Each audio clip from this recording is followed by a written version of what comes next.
ಕರ್ನಾಟಕದ ಕಂದ ಡಾಕ್ಟರ್ ರಾಮಮೂಲಿಗೆ ಇಲ್ಲಿ ಬಂದ, ಚಂದಾಗಿ ಹಾಡಿದ, ನಮ್ಮೆಲ್ಲರಿಗೂ ಕುಣಿಸಿದ ಅಂತಕ್ಕಂಥ ಮಾತನ್ನ ಹೇಳ್ತಾ ಡಾಕ್ಟರ್ ರಾಮಮೂಲಿಗೆಯವರ ಕಿರುಪರಿಚಯವನ್ನು ಮಾಡಲಿಕ್ಕೆ ನನಗೆ ತುಂಬಾ ಹೆಮ್ಮೆ ಅನಿಸ್ತದೆ ಬಂಧುಗಳೇ.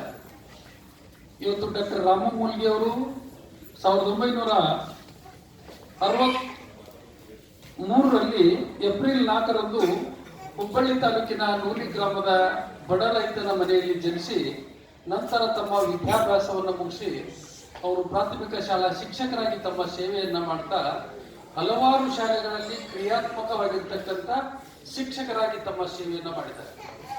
ಬಹುಶಃ ಇವತ್ತು ಶಿಕ್ಷಕ ನಿರ್ಮಾಪಕ, ಟೀಚರ್ ಇಸ್ ಎ ಕ್ರಿಯೇಟರ್ ಅಂತಕ್ಕಂಥ ಹೆಸರನ್ನ ಡಾಕ್ಟರ್ ರಾಮಮೂಲಿಗೆ ಅವರಿಗೆ ಹೇಳಿದರೆ ತಪ್ಪಾಗ್ಲಿಕ್ಕೆ ಅಂತಕ್ಕಂಥ ಮಾತನ್ನ ನಾನು ಇಲ್ಲಿ ಹೇಳಿಕೆ ಇಷ್ಟಪಡ್ತೇನೆ. ಇವರು ತಮ್ಮ ಧಾರವಾಡ ಜಿಲ್ಲೆಯ ಜನಪದ ಸಂಪ್ರದಾಯಗಳು ಎನ್ನುವ ಒಂದು ಸಂಶೋಧನೆಯ ಮೂಲಕ ಕರ್ನಾಟಕ ವಿಶ್ವವಿದ್ಯಾಲಯದಿಂದ ಡಾಕ್ಟರೇಟ್ ಪದವಿಯನ್ನು ಪಡೆದು ಅವತ್ತು ಒಬ್ಬ ಪ್ರಾಥಮಿಕ ಶಾಲಾ ಶಿಕ್ಷಕನು ಕೂಡ ಡಾಕ್ಟರೇಟ್ ಪದವಿಯನ್ನ ಮಾಡಬಹುದು ಅಂತಕ್ಕಂಥದ್ದನ್ನ ಧಾರವಾಡ ಜಿಲ್ಲೆಯಲ್ಲಿ ತೋರಿಸಿರ್ತಕ್ಕಂಥ ಏಕೈಕ ಪ್ರಾಥಮಿಕ ಶಾಲಾ ಶಿಕ್ಷಕ ಡಾಕ್ಟರ್ ರಾಮಮೂಲಿಗೆ ಅವರು ಅಂತ ಹೇಳಿ ನಾನು ಹೇಳಕ್ಕೆ ಇಷ್ಟಪಡ್ತೀನಿ.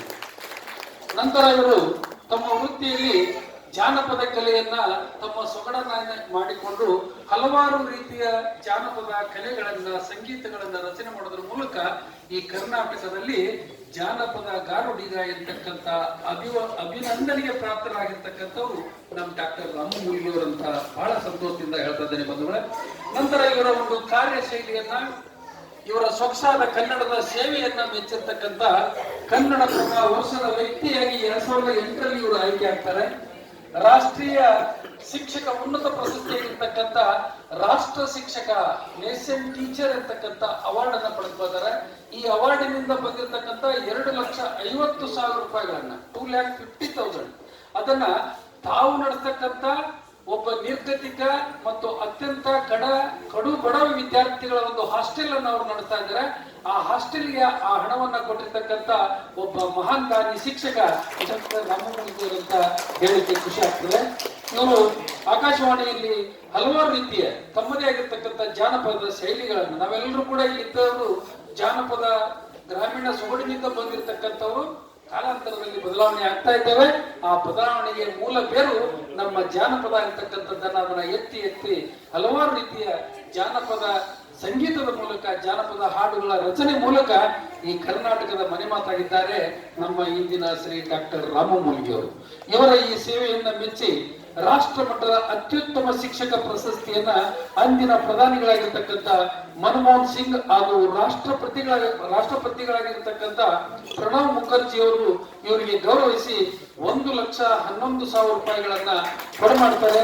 ಅದನ್ನು ಕೂಡ ಇವರು ತಮ್ಮ ಈ ಒಂದು ಬಹುಮಾನದ ಹಣವನ್ನ ತಮ್ಮ ಏನು ಅದರಗುಚ್ಚಿ ಶಂಕರಗೌಡರು, ತಾವೆಲ್ಲರೂ ಇವತ್ತು ನವೆಂಬರ್ ಇರೋದ್ರಿಂದ ಅದರಗುಚ್ಚಿ ಶಂಕರಗೌಡರು ಅಂತಂದ್ರೆ ಕರ್ನಾಟಕದ ಏಕೀಕರಣಕ್ಕಾಗಿ ನಿರಂತರ 23 ದಿನಗಳ ಕಾಲ ಉಪವಾಸವನ್ನ ಮಾಡಿ ಇವತ್ತು ಕರ್ನಾಟಕ ಅಂತಕ್ಕಂಥ ಸೊಗಸಾದ ಹೆಸರು ಬರಲಿಕ್ಕೆ ಕಾರಣೀಭೂತರಾಗಿರ್ತಕ್ಕಂಥ ಆ ಶಂಕರಗೌಡರ ಹೆಸರಿನಲ್ಲಿ ದತ್ತಿಯನ್ನ ಇಟ್ಕೊಂಡು ಇವತ್ತು ಆ ಕಾರ್ಯಕ್ರಮವನ್ನು ಕೂಡ, ಆ ಹಣವನ್ನು ಕೂಡ ದತ್ತಿದಾನಿಗಳಾಗಿ ಅವರು ಕಾರ್ಯ ಮಾಡ್ತಿದ್ದಾರೆ ಅಂತೇಳಿ ತುಂಬಾ ಹೆಮ್ಮೆಯಿಂದ ಹೇಳ್ತಾ ಇದ್ದೇನೆ. ಇಂತಹ ಹಲವಾರು ಸಾಧನೆಗಳೊಂದಿಗೆ ಸಾಕ್ಷರತೆಯ ಕುರಿತು ಅರಿವು ಮೂಡಿಸ್ತಕ್ಕಂಥದ್ದು, ಜಾನಪದ ಹಾಡುಗಳ ರಚನೆಯನ್ನ ಮಾಡ್ತಕ್ಕಂಥದ್ದು, ಮಹಿಳೆಯರಿಗೆ ವಿಶೇಷವಾಗಿರ್ತಕ್ಕಂಥ ನಿರ್ಗತಿಕ ಮಕ್ಕಳಿಗೆ ಶಿಕ್ಷಣವನ್ನ ಕೊಡ್ತಕ್ಕಂಥ, ಇವತ್ತು ನಾವೇನಾದ್ರೂ ಸನ್ಮಾನ ಮಾಡಿದ್ರೆ ಅವ್ರು ಹೇಳ್ತಕ್ಕಂಥದ್ದು ಒಂದೇ ಮಾತು, ನನಗೆ ಸ್ಯಾಲ್ ಬೇಡ, ನಿಮ್ಮ ಪ್ರಶಸ್ತಿ ಬೇಡ, ನೀವು 2 kg ಎಣ್ಣೆ ಪ್ಯಾಕೆಟ್ ಅವ್ರು ಕೊಡ್ರಿ, 5 kg ಅಕ್ಕಿ ಕೊಡ್ರಿ, ನನ್ನ ನಿರ್ಗತಿಕ ಮಕ್ಕಳಿಗೆ ನಾನು ಅನ್ನ ಹಾಕ್ತೇನೆ ಅಂತಕ್ಕಂಥ ಉದಾತ್ತತೆಯ ಇಟ್ಟುಕೊಂಡಿರ್ತಕ್ಕಂಥವ್ರು ಡಾಕ್ಟರ್ ರಾಮಮೂಲಿಗೆ ಅವರು. ಅವರಿಗೆ ಇಲ್ಲಿ ಬಂದು ನಮ್ಮ ಎಲೈಟ್ ನ ಈ ಸ್ಯಾಟರ್ಡೇ ದಿನ ಉತ್ತಮವಾಗಿ ರೀತಿಯೊಳಗ ಪ್ರಾರಂಭ ಮಾಡಿದ್ದಕ್ಕೆ ತಮ್ಮೆಲ್ಲರ ಪರವಾಗಿ, ಈ ನಮ್ಮ ಚಾರ್ಟರ್ ನಮ್ಮ ಎಲೈಟ್ ಗ್ರೂಪಿನ ಪರವಾಗಿ ತುಂಬ ಹೃದಯದ ಅಭಿನಂದನೆಗಳನ್ನು ಸಲ್ಲಿಸ್ತಾ ಅವರಿಗೆ ಗೌರವಪೂರ್ವಕವಾಗಿ ವೇದಿಕೆ ಮೇಲಿದ್ದಂತ ಎಲ್ಲಾ ಗಣ್ಯರು ಸನ್ಮಾನಿಸಬೇಕಂತ ಹೇಳಿ ಕೇಳುತ್ತಿದ್ದೇನೆ. ಮತ್ತು ಇನ್ನೊಂದು ವಿಶೇಷ, ಮೊನ್ನೆ ಜಾನಪದ ಅಕಾಡೆಮಿಯ ಧಾರವಾಡ ಜಿಲ್ಲೆಯ ಅಧ್ಯಕ್ಷರಾಗಿ ಕೂಡ ಅವರು ಆಯ್ಕೆಯಾಗಿದ್ದಾರೆ. ಬರಲಿರ್ತಕ್ಕಂಥ ದಿನದಲ್ಲಿ ಧಾರವಾಡ ಜಿಲ್ಲಾ ಕನ್ನಡ ಸಾಹಿತ್ಯ ಪರಿಷತ್ತಿನ ಅಧ್ಯಕ್ಷರಾಗ್ತಾರೆ ಅಂತಕ್ಕಂಥ ಶುಭ ಹಾರೈಕೆಯೊಂದಿಗೆ ತಾವೆಲ್ಲರೂ ಕೂಡ ಅವರನ್ನ ಸನ್ಮಾನಿಸಿ ಅಭಿನಂದಿಸಿ ಜೋರಾದ ಚಪ್ಪಾಳೆಯೊಂದಿಗೆ ಅವರನ್ನ ಗೌರವಿಸಬೇಕಂತೇಳಿ ನಾನು ಕೇಳ್ಕೊಳ್ತೇನೆ. ಧನ್ಯವಾದಗಳು.